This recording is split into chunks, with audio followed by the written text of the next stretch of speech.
Bonjour et bienvenue à Télétourisme. Ah ben voilà un endroit coup de cœur. Tiens, nous sommes au cœur précisément de Bruxelles, dans les Galeries Royales Saint-Hubert qui ont été inaugurées en 1847. Je dirais un peu pour désenclaver le quartier et faciliter l'accès à la Grand Place. À une époque même l'accès à ces galeries était payant, il ne l'est plus aujourd'hui. Et un des événements, des derniers en date, eh bien c'est l'ouverture, je dirais, du complexe hôtel, comptoir et restaurant des galeries autour de la librairie du même nom. Nous visiterons les lieux au cours de cette émission, si vous voulez bien, qui vous emmène maintenant musarder avec un mode de transport et une forme de voyage, car il y a un esprit à cela aussi, c'est le motorhome. Christophe Stefanski.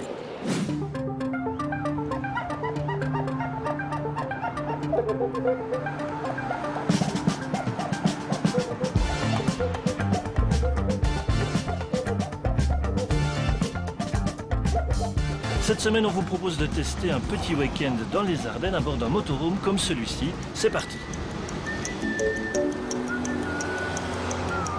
On peut aller où ce qu'on veut, aussi bien sur la route, dans des endroits spéciaux. On a vraiment tout ce qu'il faut. On aime bien parce qu'ici c'est un lit central, vraiment comme à la maison. On a la douche, on a le WC, on a vraiment tout ce qu'il faut pour... on est indépendant. C'est souvent du sauvage, quoi. Bon, hein. Mais c'est ça, quoi. C'est agréable. Et l'ambiance. L'ambiance. Les gens qu'on ne connaît pas et qu'on commence à connaître quand on est sur place, quoi. On aime bien d'aller en Espagne. On est allé au Portugal ici, donc on est venu se faire ici 3-4 jours ici en Belgique. La liberté, surtout, oui. La liberté, oui. Des personnes préfèrent l'hôtel, mais nous on préfère le motorhome.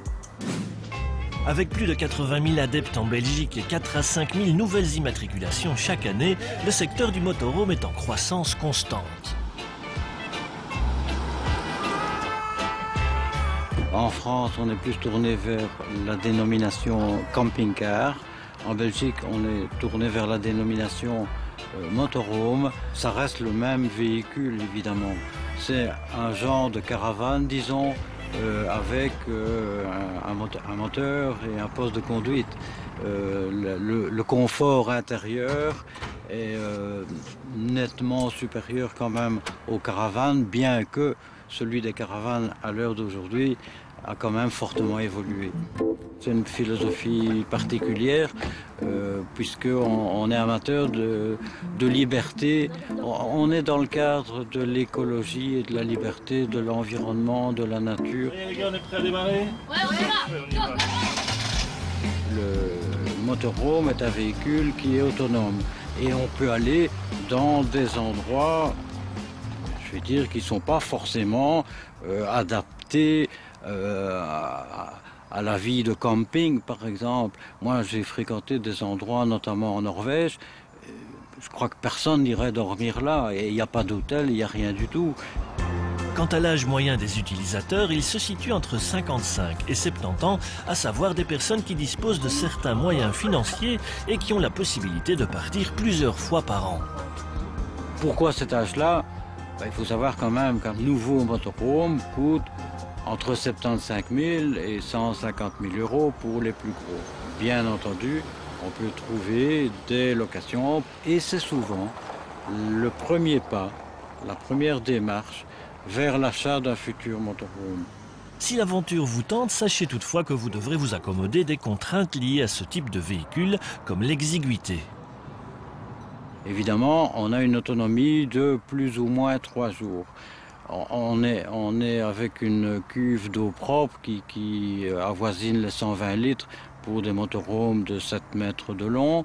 On a une cuve pour récupérer les eaux usées. On ne vide pas comme on veut n'importe où. Et donc, on a besoin d'aires de service réparties tout le long du parcours. J3. Si des pays comme la France sont bien pourvus en aires de service, la Belgique est à la traîne. En Wallonie, on compte à peine une vingtaine d'aires parfaitement équipées, ce qui est bien trop peu aux yeux des utilisateurs. À côté des aires de service, on trouve heureusement des aires d'accueil privées ou dans des campings, ce qui augmente les places disponibles. C'est le cas par exemple dans la province du Luxembourg belge. Au niveau des infrastructures d'accueil pour le motorhome, le secteur s'adapte et évolue de plus en plus puisque plus de 500 places en fait sont reconnues et vont être mises en place. Et sur ces dernières années, il y en a déjà une centaine qui ont été mises en service. Donc voilà pour ce qui est aires d'accueil, ce sont soit des aires d'accueil en camping, soit des aires d'accueil sur des aires publiques, publiques ou privées. Je pense que la tendance, elle est d'un énorme pourcentage des campings qui acceptent les motorhomes. Maintenant, on pourrait peut-être les classifier dans 3 gammes différentes. Donc on a les campings qui bénéficient d'une infrastructure tout à fait adaptée, qui ne font pas encore partie de réseaux ou de chaînes comme on a dans d'autres pays, mais qui ont vraiment l'infrastructure, je dirais, ad hoc pour avoir tous ces services adaptés au niveau de l'électricité, des vidanges, voire plus tard motorhome wash. Ils sont, je dirais, minoritaires dans un premier temps.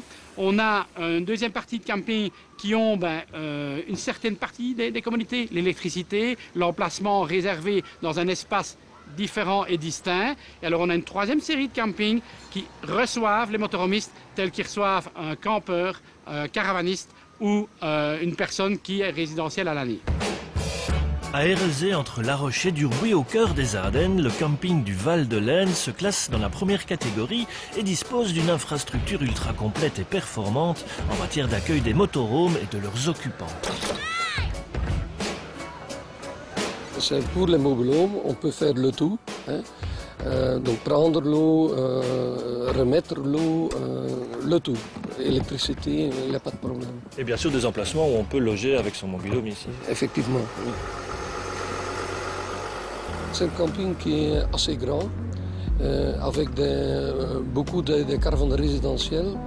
On a des sphères, c'est une tente spéciale avec un toit. Vous voyez les étoiles. On a des roulottes. Enfin, on peut présenter beaucoup d'articles pour tout le monde en fait. On avait un étang qui est unique, c'est le carpodrome. À Wallonie, je pense que nous sommes le seul qui a 7 tonnes de carpes là-dedans. Et on a beaucoup de pêcheurs de notre région qui viennent pêcher ici. Bonne nuit.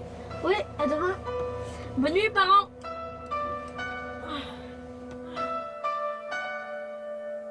Vous avez bien dormi, les gars? Ouais. On croit ça plutôt bien. Qu'est-ce que vous avez envie de faire aujourd'hui? La province du Luxembourg compte bien sûr de nombreux sites touristiques. Certains possèdent même leur propre aire de service pour motorhome. Ici, nous sommes sur le site du Fourneau Saint-Michel, qui est le musée de la vie en plein air et qui appartient à la province de Luxembourg. Ils ont effectivement mis en place toute une aire d'accueil pour motorhomes, où les motorhomes peuvent se parquer, s'installer, pouvoir avoir tous les services nécessaires au niveau de leur véhicule, et puis profiter bien sûr du paysage et des activités qu'il y a sur place.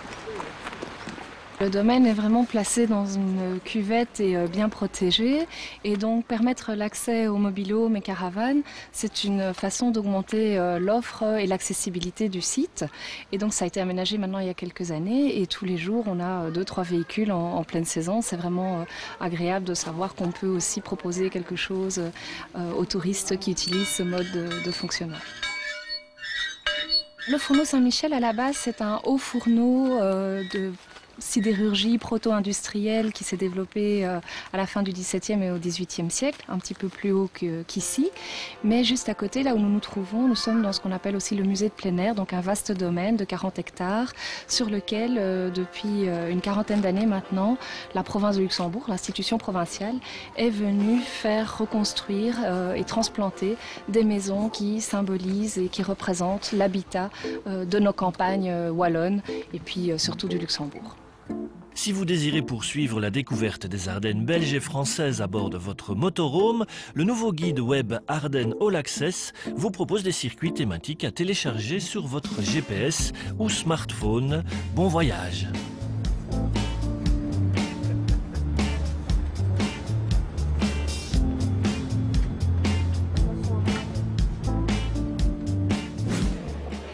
Quand même un plaisir de venir siroter un petit café en terrasse, protégé. On disait des galeries royales de Bruxelles qu'elles étaient le parapluie de Bruxelles.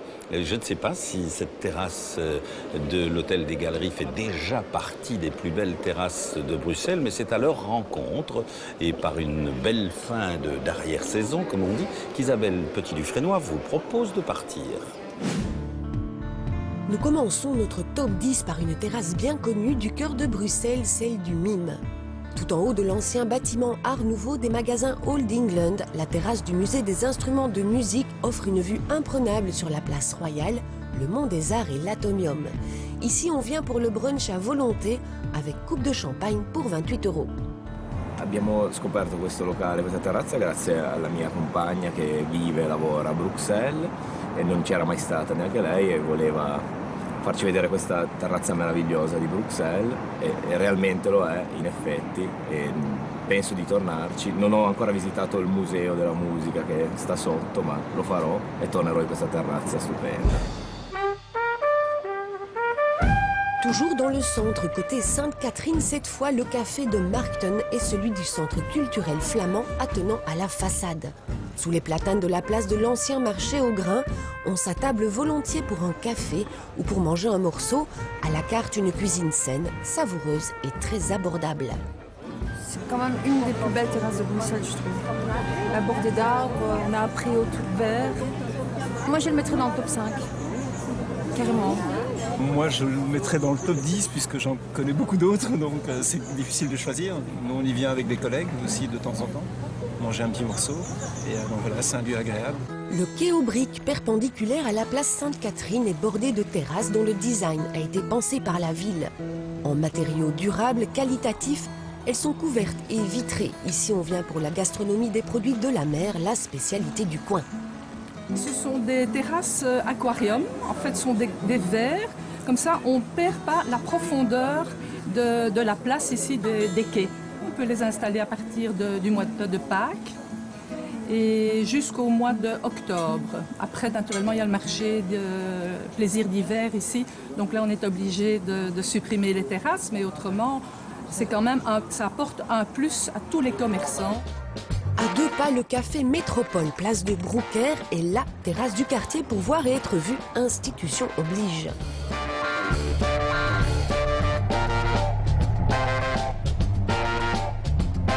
Toujours dans le coin, le toit terrasse du Burg accueille une clientèle flamande et francophone. Ici, durant l'été, on peut même prendre son pique-nique.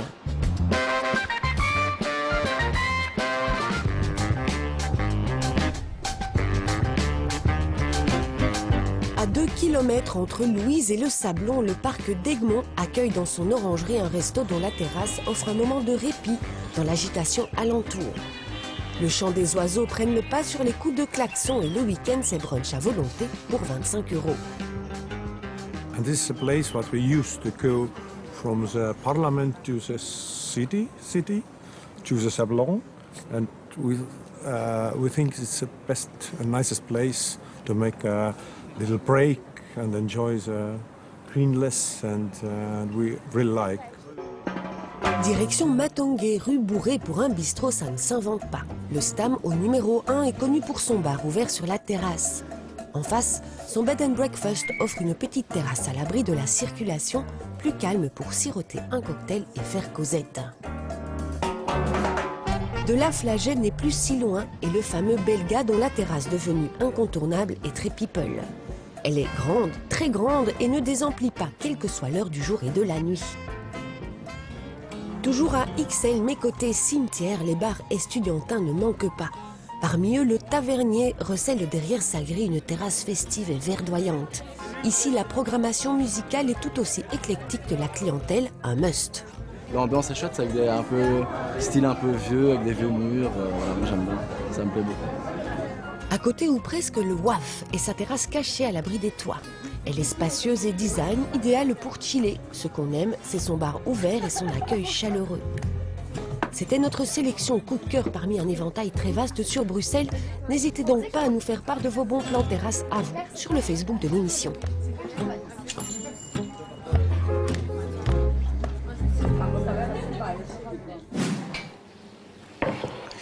Il ne faut pas tenter le diable, dit-on, trop tard. C'est fait. Merci à Benjamin Lagarde et à son équipe de nous préparer d'aussi bonnes gourmandises, on peut le dire, un peu à la lyonnaise. Et pourtant, nous sommes au cœur de Bruxelles, hein, au comptoir du nouvel hôtel des Galeries, dans précisément les Galeries Royales, où l'on vient s'encanailler. Je crois que c'est le terme qui prévaut. On peut y manger quasiment debout au comptoir ou emporter des bonnes choses comme les buns, une spécialité maison, petit pain vapeur largement fourré. Bruxelles qui ne cesse de nous étonner, qui se découvre maintenant à travers des jeux de piste, comme c'était déjà le cas à Paris et à Genève. Vinciane Michel.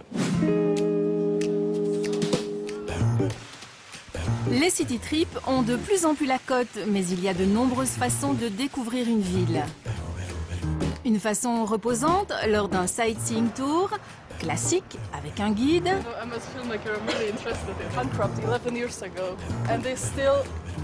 ou plus dynamique comme ici à vélo ou lors d'un side jogging dans les rues de Bruxelles. Tiens, serait-ce aussi un touriste d'un nouveau genre ? Muni d'une petite besace, il participe à un jeu de piste, une manière de dépoussiérer les visites plus classiques. C'est un jeu de piste touristique, on peut appeler ça comme ça. Ça commence donc sur un lieu fixe où il y a une animatrice qui explique les règles du jeu, qui explique donc que les participants vont découvrir le quartier et qu'en même temps que les participants vont devoir résoudre une enquête qui est souvent policière. Chaque équipe aura un sac à dos, enfin un mini-sac, et dedans il y aura un roadbook avec toute une série de questions qui vont vous permettre de trouver tout un tas d'indices pour résoudre un petit peu le crime comme ça. Ça va, merci beaucoup. Merci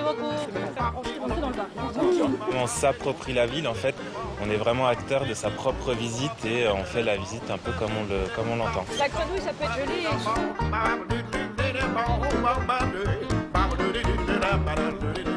Chaque ville a sa spécificité. On crée un parcours selon l'histoire d'un quartier, selon l'histoire d'une ville. Donc si vous faites un jeu de piste par exemple à Bruxelles, il sera totalement différent d'un jeu de piste à Paris. Ouais. Et tu passes sur la gauche, droite, sur la droite. Ils viennent de Lille et donc on cherchait, comme nous on habite Bruxelles, quelque chose à faire de chouette. Et je me suis dit que ce serait une bonne activité à faire avec nos amis. Et même pour nous, on découvre des endroits de Bruxelles qu'on ne connaît pas et qu'on ne faisait pas attention en passant parce qu'on passe souvent dans les rues de Bruxelles. Par exemple, la fontaine à l'instant, on l'a vue, mais on ne faisait pas attention qu'elle tournait toutes les minutes. On est en voiture, on va à un endroit précis. Et... Ouais. C'est une autre façon de découvrir la ville, c'est marrant. Comme nous, on est assez jeux en plus, donc ça nous correspond bien. Au départ, ça s'adressait aux jeunes, entre 25 et 40 ans, mais on voit beaucoup de familles aussi qui viennent, on voit aussi beaucoup de personnes âgées. Donc c'est un peu intergénérationnel, il y a des personnes qui font ça uniquement pour visiter, pour découvrir le quartier. Il y a des personnes qui font ça pour le jeu, mais tout le monde est autour du projet et c'est ça qui est bien, c'est vraiment intergénérationnel. Il faut trouver le muséum. Dis-moi où je dois regarder. Qu'est-ce qui vous attirait, le jeu, le challenge? Moi, le jeu. Oui, parce qu'au début, on était un peu timide, etc. Mais après, quand on est rentré vraiment dans les jeux, c'était vraiment aller en cours pour la prochaine, etc. Donc ça, c'était positif. Une aventure d'un nouveau genre, donc. À la suite de la disparition d'une avocate et de celle de l'inspecteur en charge de l'enquête, la bande des 4 tente de résoudre 2 énigmes autour du palais de justice. Pour les petits tableaux, moi je croyais de les connaître, mais par exemple, je ne savais pas que tous les statues qui étaient autour du jardin représentaient des métiers. Ça, je ne savais pas. Et si j'aurais pas peut-être eu cette occasion comme ça de les découvrir d'une façon comme ça de jeu, j'aurais pas su. Plus culturel. Allez, un genou à terre, rapprochez-vous, on se tient chaud. Et à refaire et à conseiller parce que ça permet de se balader dans Bruxelles avec une thématique et sous un angle différent. Donc c'était vraiment chouette. Et à faire en groupe surtout. On est super contents, lève les bras. Allez, 1, 2, 3. Alors si vous aussi vous sentez l'âme d'un Sherlock Holmes, rendez-vous sur le site internet pour participer aux jeux de piste en Belgique, en France ou encore en Suisse. Nadine Flammarion, merci de nous accueillir dans le patio de l'Hôtel des Galeries. On a l'impression presque qu'on est à la campagne alors qu'on est au cœur de la ville. Flammarion, c'est un nom mythique du monde de l'édition. Rien à voir ici. tout à fait à voir avec la librairie Flammarion qui est juste à côté. Qui s'appelle la librairie des Galeries. Des Galeries, effectivement, et qui est là depuis longtemps, mais qui est chez vous, je dirais, depuis une quinzaine d'années, c'est ça? Absolument. Alors après Paris et la Baule, vous avez voulu importer à Bruxelles un concept notamment, et au départ, de boutique-hôtel. Oui, un certain art de vivre à l'hôtel. Il y a quoi, 23 chambres? 23 chambres, dont 3 suites. Qui sont personnalisées? Qui sont très personnalisées. Qui sont toutes différentes d'ailleurs, avec un mélange de meubles chinés, de meubles design, voilà. Et qui ont surtout des salles de bain avec un carrelage qui a été entièrement dessiné par ma fille Camille, qui est l'architecte aussi de l'hôtel. C'est un hôtel qui s'adresse à qui? À ceux qui voyagent beaucoup et qui veulent voyager un peu différemment? Qui s'adresse à tout le monde, c'est vraiment à tout le monde. À des gens qui n'aiment pas les grands hôtels, qui cherchent un endroit plus calme, confortable, harmonieux, et au cœur de la ville, et comme vous dites, être à la campagne. Et bien manger. Et bien manger, car on y mange très bien. Oui, vous avez voulu aussi soigner cet aspect-là en confiant les cuisines à on peut même dire deux chefs français, au demeurant, jeunes, et qui ont eux aussi une cuisine personnalisée. Oui. Et qui font exactement ce que j'aurais aimé faire si je cuisinais. Donc tout va très bien, on est très contents. Et tous les clients qui viennent sont très contents aussi et reviennent, ce qui est un très bon signe. Il existe à Bruxelles une opération qui s'appelle Resto Days. Vous n'en avez sans doute pas encore entendu parler, mais ça viendra, qui se propose de mettre les meilleures tables, à la portée de toutes les bourses. Ce sont des opérations qui ne sont pas toute l'année, mais qui sont ponctuelles. La prochaine aura lieu du 3 au 12 octobre et Olivier Frépon vous en parle déjà. C'est toujours la même chose, vous recevez le fameux SMS de votre cher et tendre et il faut se mettre à la recherche d'un resto. Oui, pendant les heures de boulot. Ça reste entre nous. Mais il faudra vite vous rendre à l'évidence, les meilleurs d'entre eux affichent déjà complet, complet, complet. Et puis de toute façon, vos finances sont déjà réduites depuis le 2 du mois. Bref, on sait tous où cette histoire finira. Bonjour, bienvenue au Continue, je vous propose le menu crispy chicken, je vous écoute. Non merci, par contre je vais prendre un cheese. Et un deuxième cheese. Donc 2 cheese. Rien n'est trop beau pour ma princesse. C'est ici que les Resto Days viennent à la rescousse, un concept pour lequel les restaurateurs s'accordent sur des menus à prix réduit. Ça dure une semaine, mieux vaut être sur la balle et c'est dans le Brabant wallon qu'on est allé l'attraper. Les Resto Days nous proposaient de les rencontrer à la Frérie à Perouet. Pendant 2 fois par an, 9 jours, on peut réserver dans 350 à 400 restaurants un dîner gastronomique, entrée, plat, dessert, pour un prix très attractif, 21 € le lunch, 28 € pour un dîner. On a fait une sélection donc, de ces 350-400 restaurants sur base de leur qualité. Donc on les connaît, on s'est basé sur soit des étoiles Michelin, soit des cotations Gourmio, soit notre expérience sur le terrain de savoir qui fait quoi, quels sont les restaurants qui rapportent, qui font une bonne qualité, rapport qualité-prix. Chaque édition, on augmente le nombre de restaurants qui participent et pour eux, on a pas mal de témoignages. Pour eux, c'est une façon fantastique de faire découvrir et redécouvrir le restaurant et de faire en sorte en même temps que les gens découvrent les talents du chef et restaurateur. Comme pour tout restaurant, les avis à l'écart des Resto Days sont variables. L'imposition des menus est parfois reprochée et pour le reste, vous savez bien, les goûts et les couleurs. Le mieux, c'est peut-être encore de juger par soi-même, c'est ce qu'ont décidé de faire Marianne et Gaëtan. Comment est-ce que vous avez connu les Resto Days en fait?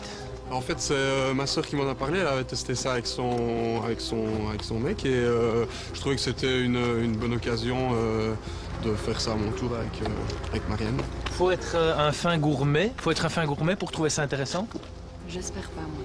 Parce que ça fait juste quelques années que je commence à découvrir un peu la gastronomie et donc voilà. C'est le 2e restaurant étoilé que je vais faire, mais... Et c'est ça qui vous attire dans la formule, c'est que des étoilés se rendent plus accessibles aux gens alors? Exactement, oui. Oui, c'est ça, c'est l'occasion de découvrir une gastronomie un peu différente pour un prix démocratique, donc c'est autre chose que d'aller manger une pizza, quoi. Et Gaëtan ne va pas être déçu parce que ça, c'est clair que ça change de la pizza.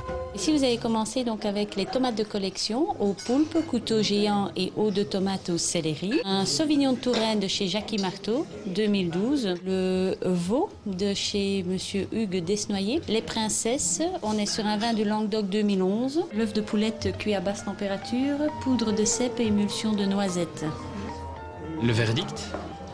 Bien. Honnêtement, au niveau des produits et surtout des légumes, j'ai trouvé, voilà, on goûte tout de suite la différence. C'est pas des légumes qui viennent du supermarché, quoi.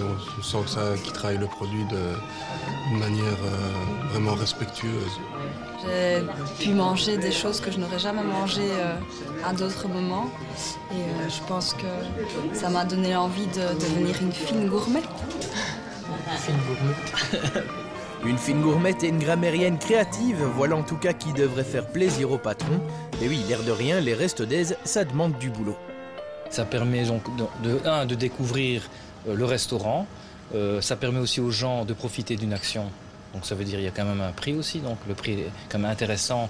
Et les gens se disent, restaurant étoilé Michelin ou restaurant coté, ça permet alors à ce moment-là de venir déguster et de découvrir la cuisine qu'on pratique ici maintenant depuis bientôt 16 ans. Et nous aussi, ça permet aussi de voir de la nouvelle clientèle aussi. Donc je pense que des deux côtés, c'est un échange, autant pour le client que pour le restaurateur. Des bons restos à petit prix, j'en connais au moins un à qui ça devrait plaire. Pas vrai, Guy?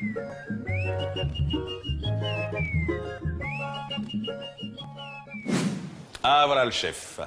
Voilà, petite tarte au citron revisitée. Merci Benjamin. Voilà le chef, Benjamin Lagarde, originaire de juste à côté, non? Exactement, de la Côte d'Opale. Qui a travaillé en Suisse et puis dans d'excellentes maisons bruxelloises. Voilà. Et puis ici, vous êtes dans une maison de verre, d'une certaine manière. Exactement. On est un peu dans une maison de verre, exactement. Et la cuisine aussi qui est paysagère. Exactement, oui. 3 mots pour définir la cuisine? Alors, une cuisine généreuse, une cuisine de qualité et une cuisine avec beaucoup d'amour aussi. Voilà. Je sens déjà tout cet amour transparaître dans cette petite tarte au citron. Merci Benjamin. Je vous en prie. Bonne dégustation. Vous connaissez l'adresse.